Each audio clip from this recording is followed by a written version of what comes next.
बाद वाली पीढ़ी का नाम है। भक्त रविदास के बाद वाली पीढ़ी का नाम है। तो क्रमशः हम जब कभी हम किसी की चर्चा करें तो क्रमशः जैसे भाषण होता है तो पहले जूनियर बोलता है, जूनियर के बाद मिडिल वाला बोलता है, सबसे एंड में जो वरिष्ठ होता है उसको बुलवाया जाता है।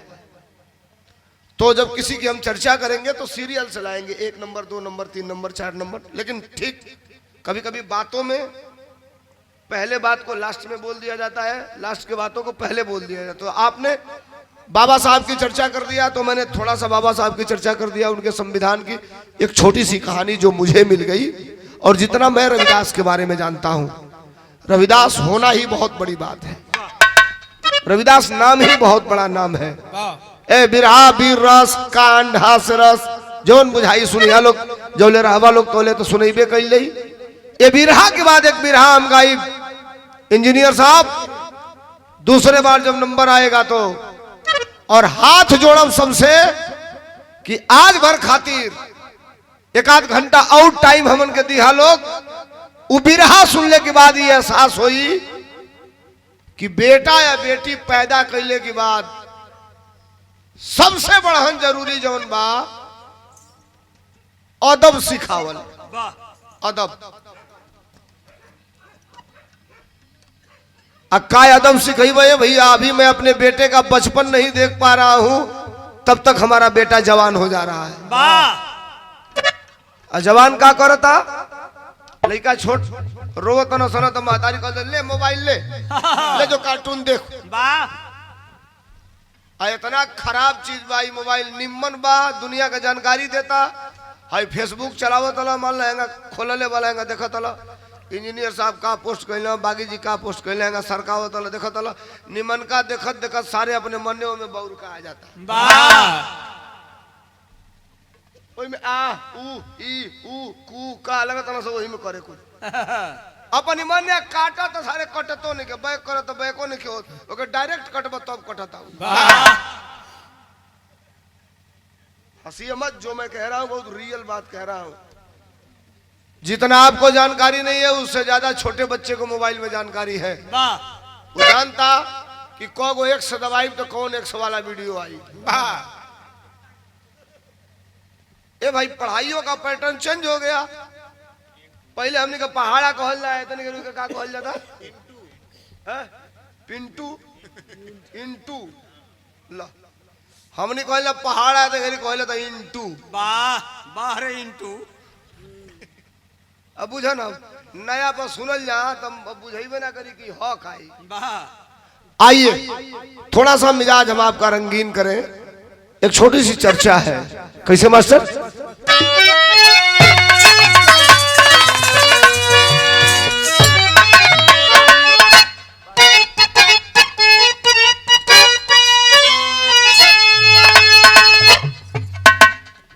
था जब मुगल काल का शासन, और भक्ति का डोला है आसन, जलाए परिवर्तन, जलाए परिवर्तन का दीप संत रविदास।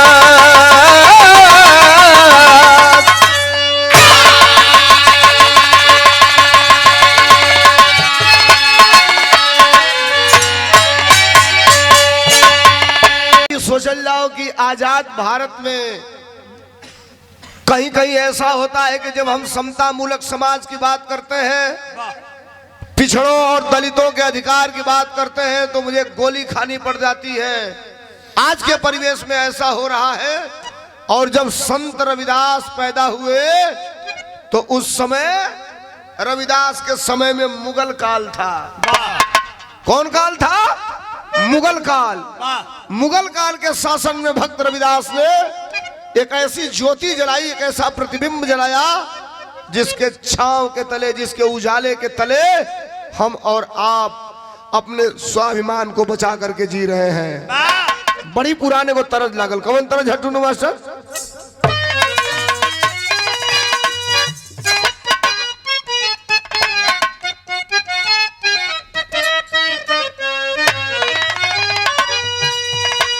अच्छा ये तरज है एक शारदा सिन्हा गौले अली पद्मश्री। भोजपुरी में मैं आइडियल अपना मानता था शारदा सिन्हा को। शारदा सिन्हा ने जीवन में बड़ी उपलब्धि हासिल किया, कई पुरस्कार नवाजे। पद्मश्री से बड़ा कोई पुरस्कार संगीत के लिए नहीं है। पद्मश्री सम्मान पा करके शारदा सिन्हा जिंदगी में जब जब गाना गाई कभी सर से पल्लू नीचे नहीं आया, बड़ी वाली गोल बिंदी से कभी छोटी बिंदी नहीं लगाई, हमेशा वही ओठ पे लाल कलर की लिपस्टिक और अंदर पान खाता हुआ वो चेहरा और मुस्कुराता हुआ। ये गीत अपने जमाना का सुपर हिट तरज है। कौन हो? हाथ हटावा। अरे पनिया के जहाज से, पनिया के जहाज से, अरे पलटनिया बन के आई है पिया, ए पिया ले ले आई हो। आज का गाना पाइए के पाई आज का गाना। आज का खाली कहो तो ना सकी आज बहुत ढील दो जा दे ना कहो। सुपर हिट हुए गाना जाता।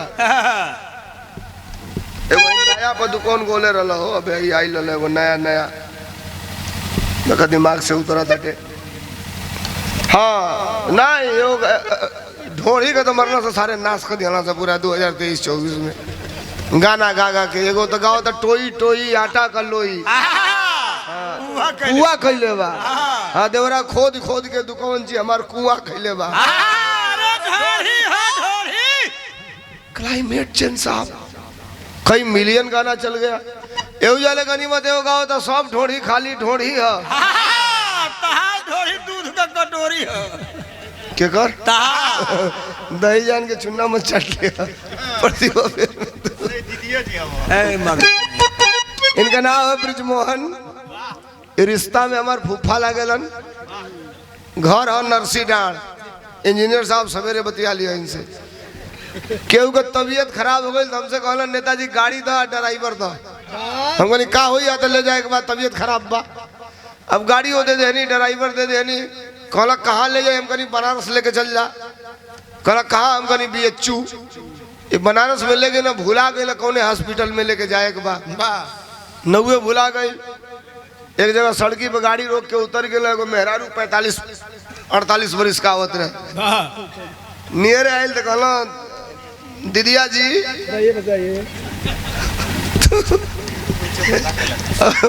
वो ताकत दिया कि भाई कौन दीदिया जी बोल रहा है। फिर कहला दीदिया जी हम आपसे ही पूछ रहे हैं। अरे वाह। तो कहला साहब बताओ। तो कहला ये बताओ बेचू जाना है बेचू। अब वो समझे ना अभी कॉल का चाहता ना। फिर कहला दीदिया जी बेचू बेचू जाना है बेचू। आगे बढ़ गई। हमके फोन मिला कहला मर्दे कौन हॉस्पिटल बता जरा सारे पूछले कोनो बताते नहीं खसा। हम कहनी कहाँ पूछला तो कहता ना बेचू।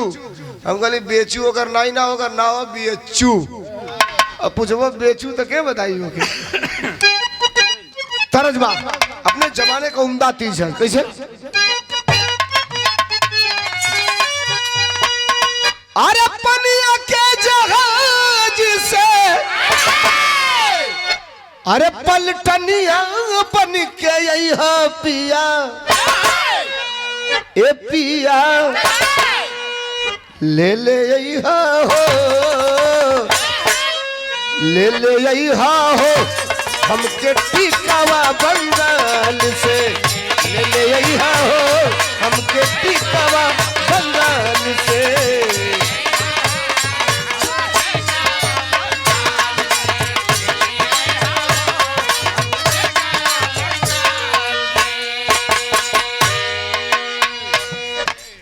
अब जब संत रविदास की चर्चा हम करेंगे तो सीधे वहीं से करते हैं। कहां से? बनारस के अंदर। रुक जा व्याकुल भारत में रहा बोलने वाला। बनारस के अंदर एक जगह बा जेकर नाम बा सीर करहिया। पुरान ओकर नाम हो सीर गोवर्धनपुर। अब वहीं रविदास मंदिर के जस्ट पीछे 1 महीना पहले हम लोग गए थे बिरहा गाने। वहीं पर एक हमारे नेता का घर है सतीश फौजी, पूर्व जिला अध्यक्ष समाजवादी पार्टी सतीश फौजी बड़े नेता है। तो जाकर के जब हम लोग बैठे रविदास जी के बारे में 1.5 घंटा बताए साहब, 1.5 घंटा। लगना कुल भौगोलिक स्थिति नक्शा निकाल के लगना दिखावे, नक्शा पुराने जमाने का ही बड़ा कागजा बजो नहीं, कागजा पर नक्शा निकल के आवेला कुलू नहीं कि खानदान का जमीनिया है सतीश फौजी जी के मंदिरिया जो बनल है उसे सटे आधा बीएचयू उनके खानदान की है, लेकिन प्रताड़ित वो लोग किए जा रहे हैं। ये सुनिए बात कहां से, बनारस के अंदर सीर गोवर्धनपुर से इस बात को लेकर के चलता हूं। कैसे मास्टर? रहल माघ पूर्णिमा, रहल माघ पूर्णिमा, कतब शुभ दिनवा ललना, अरे ललना पैदा भइले हो कहवा, अरे ललना पैदा भइले हो माई कलसा के आंगनवा।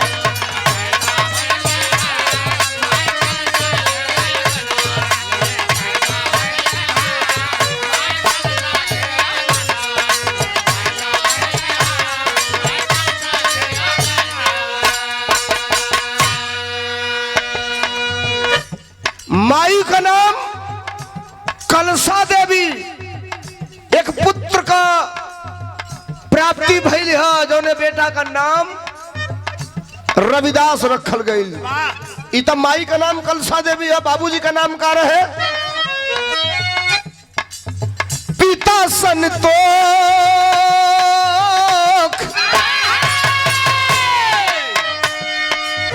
पिता संतोख का, पिता संतोख का जुड़ाई गई छतिया,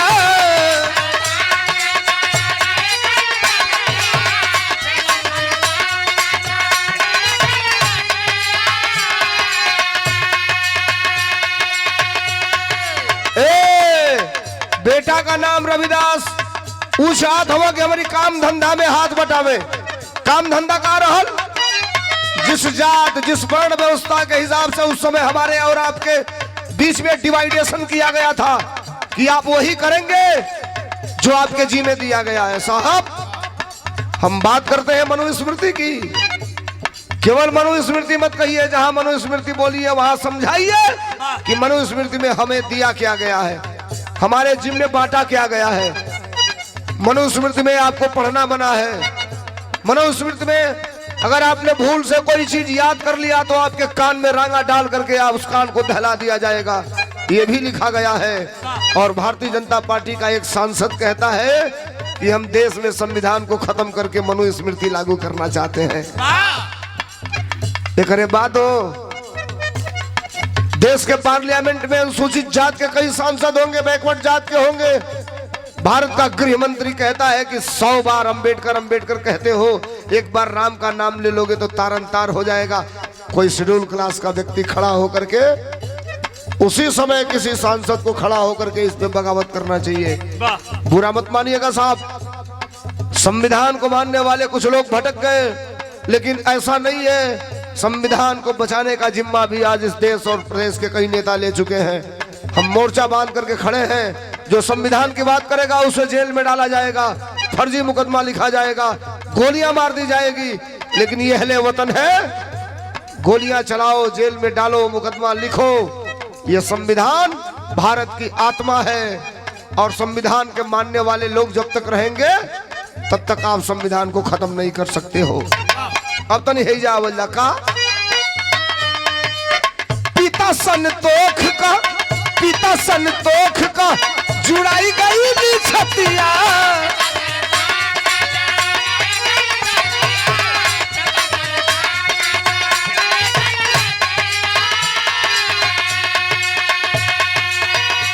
अब मूल काम जब भी नहीं खो करत, थोड़ा सा धार्मिक प्रवृत्ति की तरफ इनका ध्यान चला गया। और जब धार्मिक प्रवृत्ति की तरफ इनका ध्यान गया, कौन पाखंडवाद वाला धर्म नहीं, सात्विक धर्म की तरफ जब इनका दिमाग गया, तब बाबूजी कहला कि सुधरी ना 4 घंटा की बात 4 मिनट में भी कही जा सकती है। बाबूजी कहला ये सुधरी ना, तो देहात में अक्सर लोग कहेला कि लड़का अगर बिगड़ता तो के सुधरले का एक गो उपाय बा। जानत लका नहीं बुझल न था जाओ बुझाई। तब पिता संतोष का जुड़ाई गई थतिया, अरे लोना देवी से उनकर कई दिहले सदिया।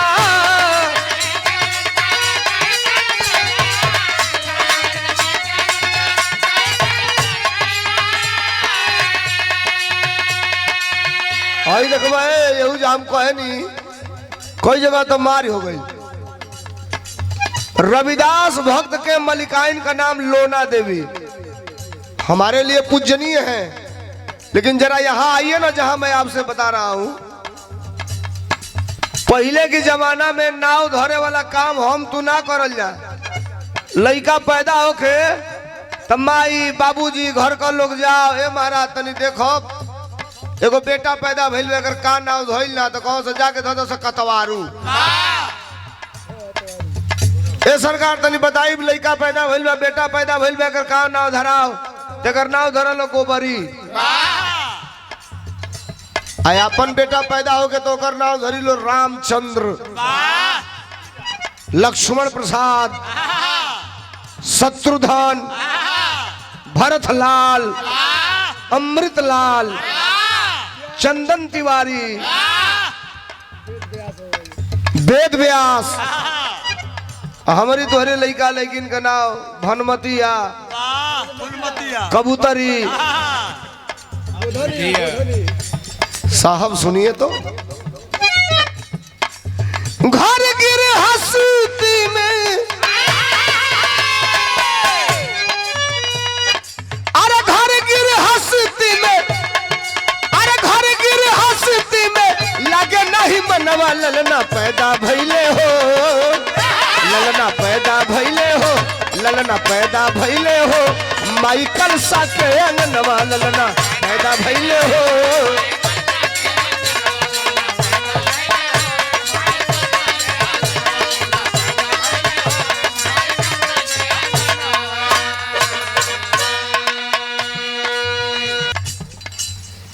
लोना देवी नाम के स्त्री से रविदास भगत का ब्याह हो गई, भक्त रविदास का शादी हो गई। समय आगे बढ़ल, जेके बैराग धारण करे के भाई साहब उस सांसारिक सुख का कैसे आनंद ले पाई। समय धीरे धीरे धीरे धीरे धीरे धीरे धीरे आगे बढ़ल। भक्त रविदास का जन्म 1388 ईस्वी और मृत्यु का डेट बताया जाता है 1518 में। बनारस के अंदर भक्त रविदास जी का देहावसान हो गया था, इस दुनिया को छोड़ करके अलविदा हो गए। और भक्त रविदास किसी साधारण व्यक्ति का नाम है साहब। मैं आपसे कहा हूं कि जरा सुनिएगा, भक्त रविदास एक ऐसे व्यक्ति का नाम है, कबीर के गुरु भाई थे भक्त रविदास। कबीर जी के गुरु भाई थे रविदास और रमानंद जी के शिष्य थे रविदास। ये शिष्य तो बनना चाहते थे कबीर जी के ही, लेकिन कबीर जी ने कहा कि जो ख्याति और जो उपलब्धि आपको मिलनी चाहिए वो मेरा शिष्य बनकर के आपको नहीं मिल पाएगी, इसलिए आप रमानंद जी के शरण में जाइए। और चले गए रमानंद जी के शरण में। आज जब रमानंद जी के शरण में गए तभी राह का तरज बदल गई। कौन तरज? हमारा सब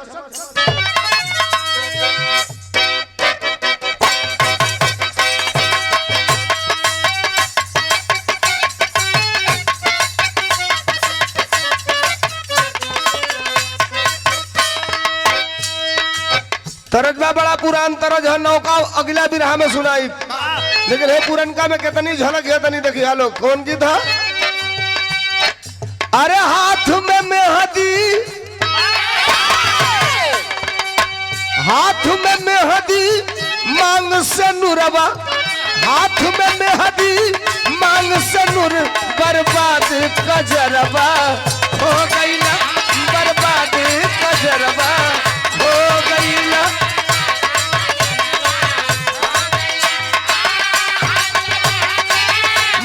सनुरवा हाथ में मेहंदी जियो ए बाप साहब बैठिए 5 मिनट।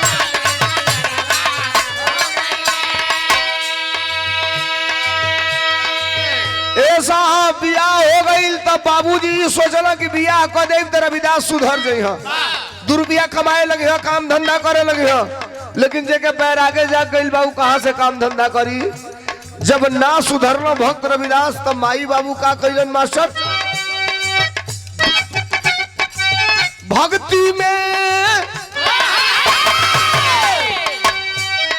अरे भक्ति में रम गईले रविदास,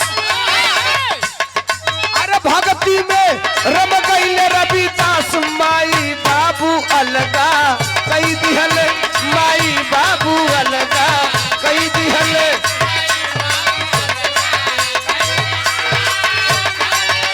रवि गईले रहे दास, अरे भक्ति में रवि गईले रहे दास। माई बाबू अलगा कई दिहले हो।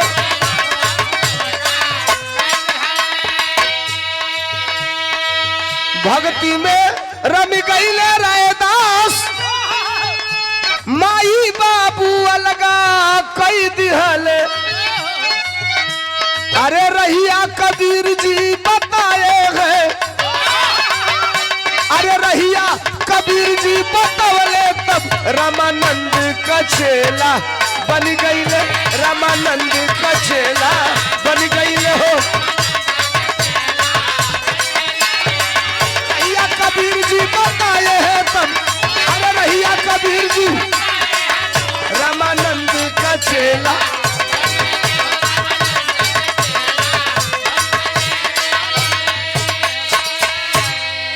साहब जरा सुनिए, दुनिया में एक कहानी मिलती है। संत रविदास को बैराग जब सुझा, शादी होने के बावजूद भी जब संत रविदास गृहस्थ जीवन से नाता तोड़ना चालू कर दिए तो माँ बाप ने संत रविदास को अलग कर दिया था। अलग होने के बावजूद भी संत रविदास को बैराग जगह, और बैराग जगह तो बिरहा के टेरी में लिखल गया। कैसे मास्टर? अच्छा जय साहब, 2-3 समस्याएं हैं अपने समाज में। रविदास जी के जयंती पर लोग आएंगे, बाबा साहब के जयंती पर आएंगे, प्रयास करेंगे कि बाबा साहब की बात ना सुने, रविदास की ना सुने, ढोड़ी चोली वाला जितना हो क्यों उतने सुनी, वही में हम के आनंद भाई के सुनब तब पाप लागे लगी, भागे लगे। ये भी तो एक सबसे बड़ी कमी है साहब। लेकिन ठीक है, मैं लाखों लोगों के बीच में गाने वाला आदमी हूँ, जरूरत पड़ती है तो 5 लोगों के बीच में भी इनकलाब पैदा करते हैं हम लोग। ये कोई जरूरी नहीं है 10,000 लोग सुने उसको समझे ना, इससे कोई मतलब नहीं। 5 लोग सुने समझ जाए तो बड़ी बात है। संत रविदास के लिए बिरहा के टेरी में लिखल गया। कैसे मास्टर?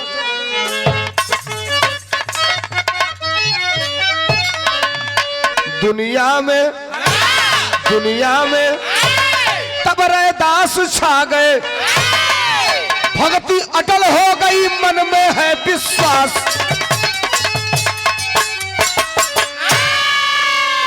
और सुना ना, प्रमाण बताता है, गूगल पर सर्च करिए कि भगवान स्वयं साधु के भेष में, भगवान स्वयं साधु के भेष में रविदास की कुटिया आए थे और ईमान को नहीं डिगा पाए, स्वयं पारस पत्थर लाए थे। भगवान खुद परीक्षा लेने के लिए संत रविदास के पास आए थे, उनके ईमान को डिगा नहीं पाए। एक कहानी मिलती है जो 1 मिनट की और बची है। एक बार की बात, गंगा का स्नान लगा था और गंगा स्नान करने सब लोग जा रहे थे। भक्त रविदास लोगवा जात रहे वही कि किनरवा रास्ता पर कठवत में चमड़ा भे के जूता सियत रहना, मोची का काम करत रहना। अच्छा केहू जाओ तो कई लोग खरखा बनेला। जैसे गांव में इतना गरीब भगदड़ रही है 1 महीना से। हम अपनी घरे इंजीनियर साहब 15 दिन से थूसने पर लाठी रोकत नहीं कौन होगा। रोज झगड़ा भइले से बचा था 2-2 मिनट कुंभ जाए खाती। हम कटरिया के भागल जाते नहीं, रोज कहते नहीं आज हेजा भी रहा बा, कल हेजा भी रहा बा। जा दबे भगबे करो। 29 तारीख के तई प्रचार करलो सकी अमृत स्नान होई जे ना करी वो आदमी में रहिए ना जाई। आज कॉल है ओकर जिंदगी में मरही वाला नहीं अमृते मिल रही के पी ले। इतना 28 तारीख के रेला गई भैया इलाहाबाद, बाप रे बाप रोक देना सा 29 तारीख के कचरा के लाते से कई हजार लोग मर गए। ये देश में कई गो सारे लंपट वाला सब बड़का महा लंपट, छोटका लंपट रहता से तो ठीक रह। हिंदू हिंदू हिंदू हिंदू है जितना लोग लाते से कचरा के मुँह सब हिंदू रहला, मैं नेपालियों को थोड़ा रहा समझने वाला सब हिंदू है हवा सब। आई कहता था कुछ नहीं हुआ सरता पड़ता बराबर है, कौन आदमी नहीं मरा है, 30 आदमी मरल बा। अब मोर्चरी में एगो बूढ़ कहता कि हम 56वां नंबर का मोहर मारल लाश देख के आवता ला 30 को मरल बा 56वां नंबर सीरियल पर अपने के खोजे देगा मुंह उगाड़ के तो पर चली आई। साफ दृश्य आप देखेंगे। इस कुंभ ने कई चीज दिया, एक तो मौत का तांडव दिया, कई गई में सुपर हिट हो गई ना सब। तो कोई माला बेचे वाली सुपर हिट हो गई मोनालिसा, क्या आंखें है, बंजारन लेके चल गए ना सब बम्बई फिल्म बनावे होके। भेज दो एगो तो में IITN बाबा आइल ना एगो IITN करके वो आया है, कहता से वो बाद में पता चलना जी बड़का चर्सी है सारे इसमें PLI। हाँ हो सही कहता नहीं पता लगा वो लोग। एगो चिमटा बाबा आइल ना जे बोले तो मात्र ना 3-4 चिमटा वही में वो किरण भट्ट को बन गए मंडेश्वर सब तो ठीक रहा। 17 साल जेल में काट के अली है हीरोइन ममता कुलकर्णी, तो किन्नर महासंघ का महामंडलेश्वर बन गई। एगो जो मर्दे के बनल रही तो ठीक रहा, मेहरारू के बनल रही ठीक, किन्नर अखाड़ा का महामंडलेश्वर बन जाती है। मर्दे वाला कम चलाऊ रहा केहू कपारे पर गेहूं बोके आइल रहा। छोड़ो बावन के छोड़ दो वो छोड़ो साहब, गजब तमाशा है साहब। ठीक है सुना, हम कहीं किसी के धर्म किसी मजहब को मैं नहीं कहता बुरा। आज आपको नहीं पता है साहब, आप हंस रहे हैं। उत्तर प्रदेश के सदन में 18 तारीख से चल रही है विधानसभा, और कल सदन में जो जाति सूचक शब्दों का प्रयोग हुआ है, कल आप देखे होंगे सोशल मीडिया पे। किसी के धर्म को आप गाली देंगे, किसी के वर्ग को आप गाली देंगे। ये भारत समता मूलक देश है, हिंदू मुस्लिम सिख ईसाई, जरूरत पड़ी तो सभी धर्म के लोगों ने अपने प्राणों की आहुति दिया। सुनिए, इतिहास में खाली फलाना महाराज तो फलाना ढेमाका देश की आजादी के लिए लड़े नहीं। जितने लोगों का नाम आप जानते हैं उससे कई हजार ज्यादा लोग वतन के लिए अपने प्राणों की बाजी दे दिए। उनका नाम इतिहास में इसलिए नहीं है कि वो बैकवर्ड जात और अनुसूचित जात के रहने वाले थे, इसलिए उनका इतिहास में नाम नहीं डाला गया है।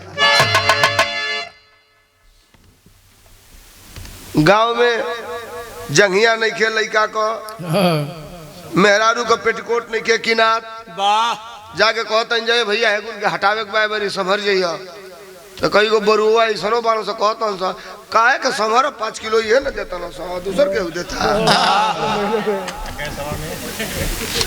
का बतियावा कहते जाए भाई ख्याल करिए। तो का ख्याल करिए, अबे ना सम्मान निधि आई 3000 लो सम्मान निधि बतियाइबा कौने का बतियाइबा तू ऐसा ना रुइले बोलता ना सकिया तो तू थपड़ा बड़ा मारा नहीं तो चुपचाप जाओ जैसे भैया हाथ जोड़ा था। हाँ भाई इज्जत भरम बचावा, अपन बेइज्जत कर दिया से खुदे तो के। रविदास की चर्चा पूरे दुनिया में होने लगी। एक बार की बात, अपना दुकान दौरी लगाए हैं रविदास, गंगा स्नान लगल बा, तमाम लोग जात बा। और जब जात बा तो अंतिम तरज है बिरहा का। कौन तरज है मास्टर?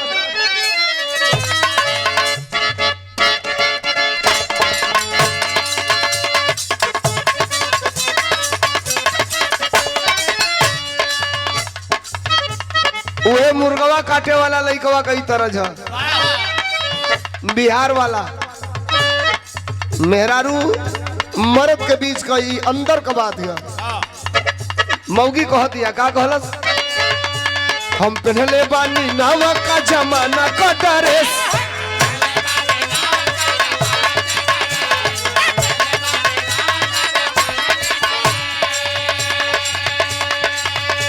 तू कर तारा देखिए के मूड नू फरेस।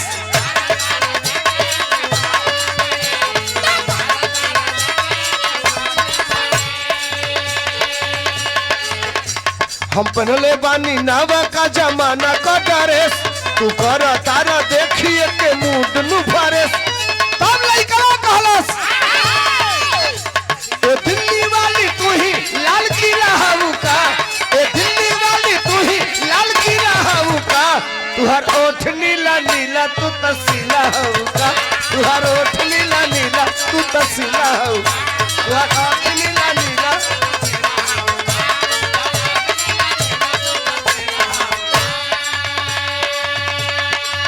एक बार का बाद गंगा स्नान लगल बा, लोग जात बा, और जब लोग जात बा तब भइल का मकसद गंगा स्नान का लागल बाटे भीड़।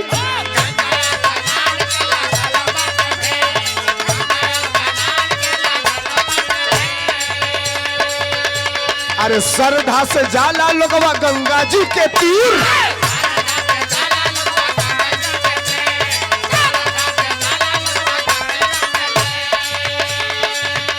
एगो पंडित जी तब कहले मन लगाई ले बाहो, एक पंडित जी तब कहले मन लगाई ले बाहो, एक पंडित जी तब कहले मन लगाई ले बाहो, गंगा में चल रविदास तू नहाई ले बाहो, गंगा में चल रविदास तू नहाई ले बाहो।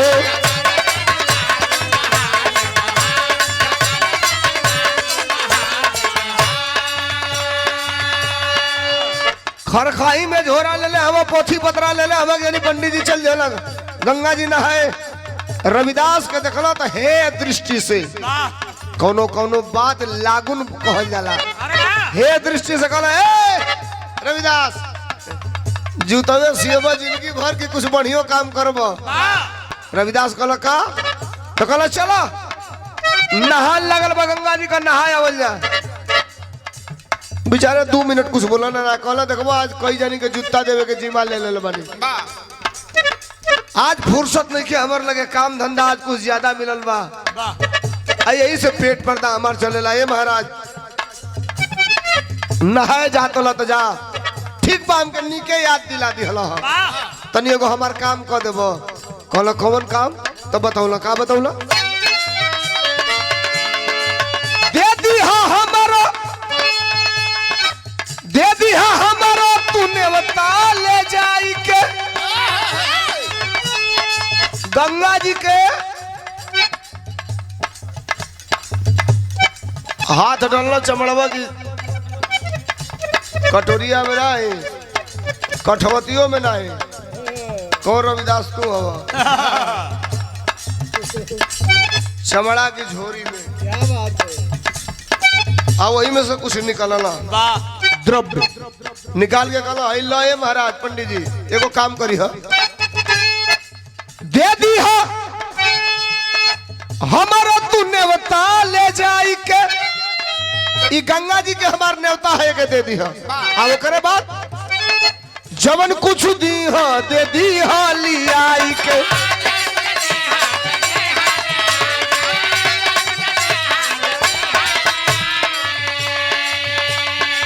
दे दी है हमारा तू नेवता ले जाई के, जवन कुछ दी है दे दी है लियाई के। तो अरे बतिया हमार खूटे गठिया ले बाहो, अरे बतिया हमार खूटे अरे गंगा जी में चल के तू नहाई ले बहो, अरे गंगा जी में चल के तू नहाई ले बहो।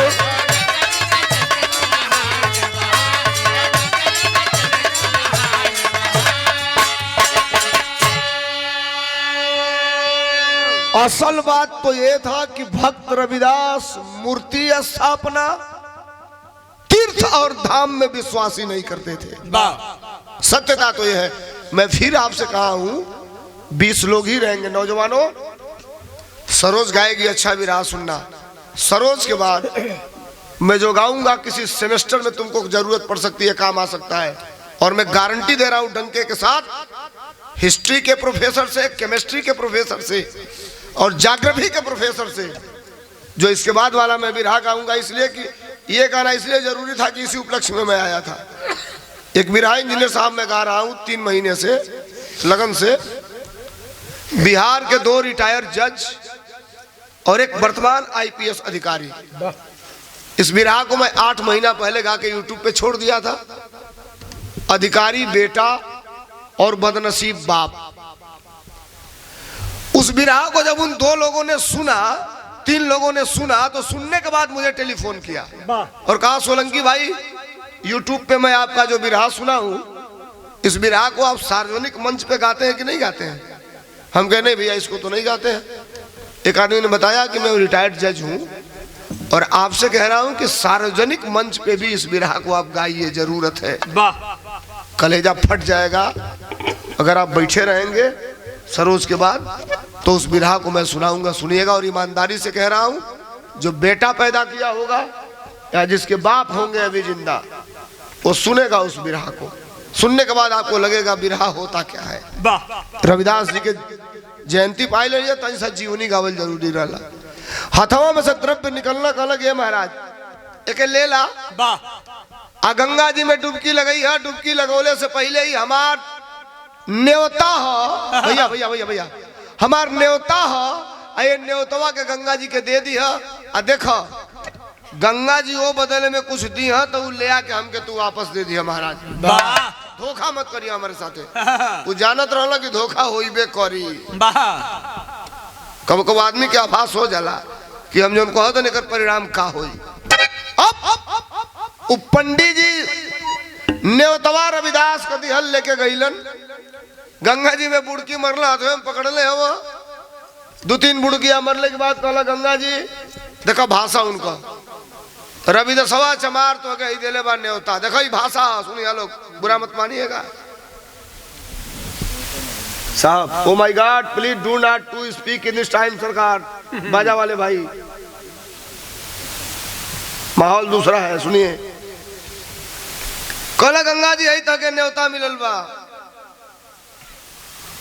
जो दिहला न्योतवा तोले हाथ निकलल गंगा जी का। वाह वाह। स्वर्ण जड़ित कंगन।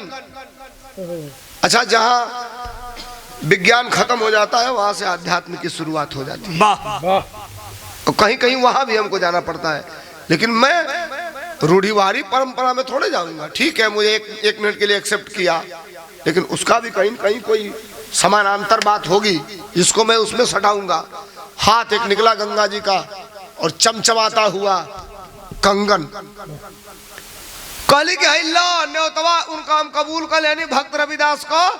आई कंगन देतनी कंगनवा कह दिया गंगा जी दिहली है। कंगनवा लेके बाबा चलना।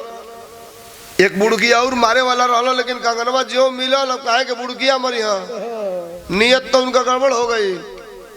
लेहला कहला करोड़ों का कंगन हीरा है चमचमाता। विदेशवा के दे हम लेके चलना, लाके कुछ दिन अपने घरे धली हला। भूखमरी बा अंतिम बात होती है। भूखमरी बा, रोजी रोटी का बड़ा दिक्कत बा। सोचना कि ई कोनो अगर सोनारे के यहाँ ले जाए तो सारे पकड़वा के हमके बंद करवा दी। कोई की हीरा का कंगन कहाँ से पौलो, करोड़ों रुपया को, अरबों रुपया को। तो ऐसे बढ़िया ये मन राजा के यहाँ दिया जाए, राजा खुश हो जाइए। और राजा खुश हो जाए तो हमके बहुत कुछ मिल सकेला। वो कंगन लेके गए राज दरबार में। कहला साहब गुस्ताखी क्षमा करिए, ये हीरे का कंगन मुझे मिला है और ये हमारे पत्नी के हाथ में शोभा नहीं देगा। आप राजा हैं, हमने सोचा आपको दे दूं, रानी के हाथ में शोभा देगा। ए भैया राजा साहब लेला, रानी से कई दिन से अनबन बा। वो कहे खाती इनके बता दो काहे खातिर। और बोलता जी वो बताओ इनके नाई कुमराई। एजन हमार संगतिया वाला कहना कि भैया तनी खाली जइया होगा तैया एगो काम बाम करी का। तो कहला बहुत जरूरी बात, जल्दी खाली हो जाए। एक दिन खाली बनी, हम कहली हम खाली बानी। कहला लड़किया के यहाँ चले के वजह बियाहवा तय कैले बानी। वाल्मीकि कहनी चलो, हमने बैठ के चल गई। हम कहनी का है तो बूस्टर डोज लगोले भाई सारे कम मर जाए, हमारे लड़की कब राड़ हो जाए, एकर कोनो गारंटी नहीं है। जिन जिन तीसरा सुई खोपोले वालो हाथ से देना तो ले एक बार पतो नहीं चलो इधर गिरला कट देना खत्म ले चलो फूका इनके वाह मार हल्ला कैलो सजे कोरोना का सुई ना लगवाई उल्लंघन हो जाई लूल हो जाए अब जे लगवा ले लेवा के कब लेके चल जाई एकर कोनो गारंटी नहीं खेल वाह एगो ले तक गनीमत बात दू गोले तीसरा जिन जिन ठोकोले वालो उनका प्राण पाते पबा वाह पहले कोरोना का सर्टिफिकेट मिले भैया तो नीचवा एक जनी का दाढ़ी वाला का फोटो रहे वही पर देख ले बोलो रहे ना नहीं अजैया से आई लो वैक्सीनवा कंपनिया कहलस कि ये नकली था तो यहाँ से अब ओकर सर्टिफिकेटवा निकालो लो ऑनलाइन ओकर फोटो गायब कर देले मानो सो में वाह अब फोटो नहीं क्या मोदी जी को पहले गूगल पे सर्च करते थे हम लोग 6 महीना पहले साल भर पहले गूगल से पूछते थे कि गूगल महाराज बताओ भारत के अंदर सबसे बड़ा झूठ बोलने वाले आदमी का नाम क्या है गूगल से तो गूगलवा 2 अक्षर के नाम बता दे फोटो सहित वाह हम नाव ना धरे नहीं उनके गरीब मना बा हमके नाव धरी अब पूछले पर वो नहीं बतावत वाह साहब सुनिए लेकर के आए पंडित जी वो कंगन राजा के दे दिया राजा 4 दिन से मलकाइन से बतियोले ना रहला सोचला आज बढ़िया मौका मिल गइल बा वाह चमचमात हीरा का कंगन ला के देखौलो मेहरारू मोहित हो गई रानी पकड़ ली अब हर अकवारी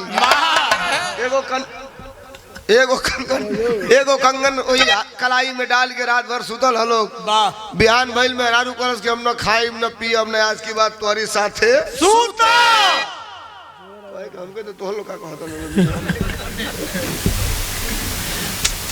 मोनालिसा वाला लो तो हनो लोग वाह ये बड़ो ले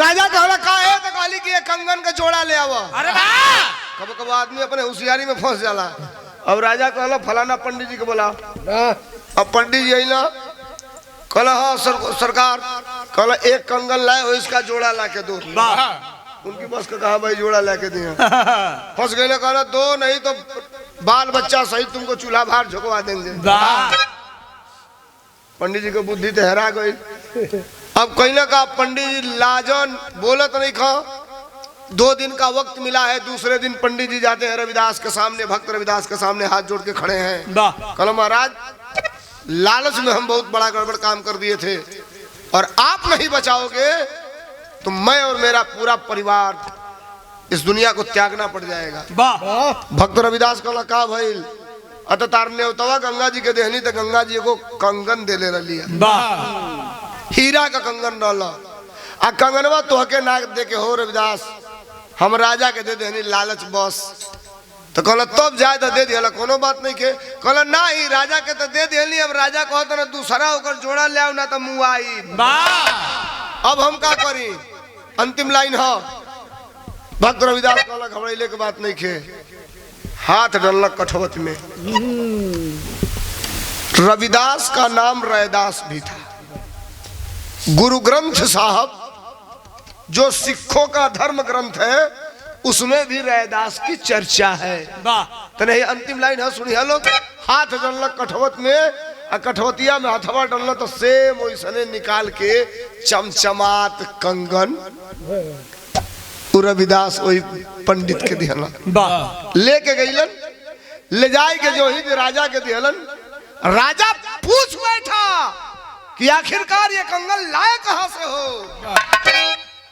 देखिए लोकतंत्र ये है जिसमें हम जी रहे हैं वाह लोकतंत्र में सबको अपनी बात भी कहने का अधिकार है लेकिन इसी तरह का लोकतंत्र उस समय था का साहब हमारे पूर्वज आज महान हुए हैं विद्वान हुए हैं उसके पीछे कितना पापड़ और बेले होंगे इसको आप कल्पना करिए ना कभी तब आपको पता चलेगा वाह वाह राजा ने भरसक प्रयास नहीं किया कि रविदास जिंदा रहे पंडित के बताने के बाद लेकिन जाको राखे साइया मार सके ना कोई भक्त रविदास आज दुनिया में अमर हैं आज के डेट में आप बनारस में जाएंगे तो सीर गोवर्धनपुर में जो भक्त रविदास का मंदिर बना है उस मंदिर में कांच के अंदर वही कठवत जिस कठवत में भक्त रविदास चमड़ा भेकर सीते थे, मोची का काम करते थे।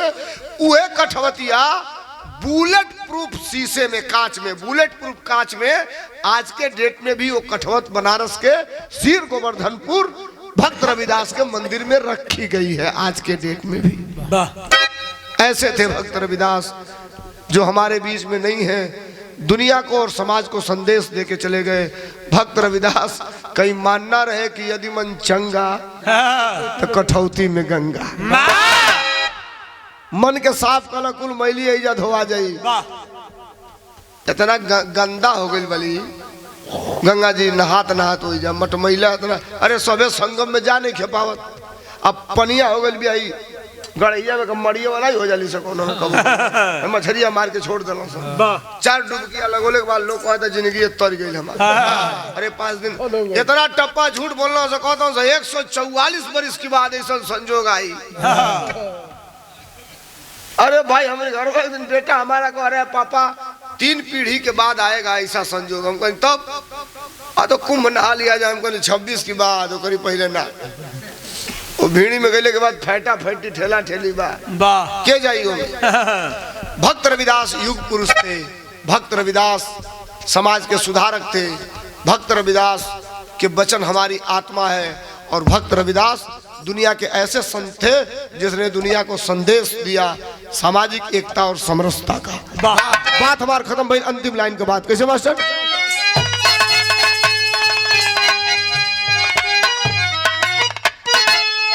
अरे भक्ति भाव से,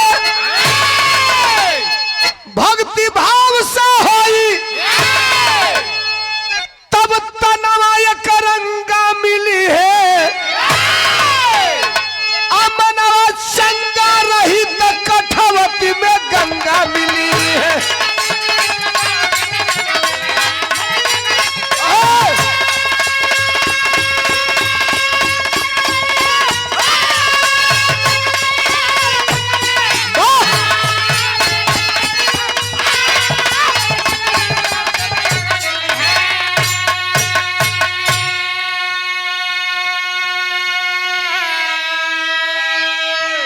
भक्ति भाव से होई तब तनवा एक रंगा मिली है।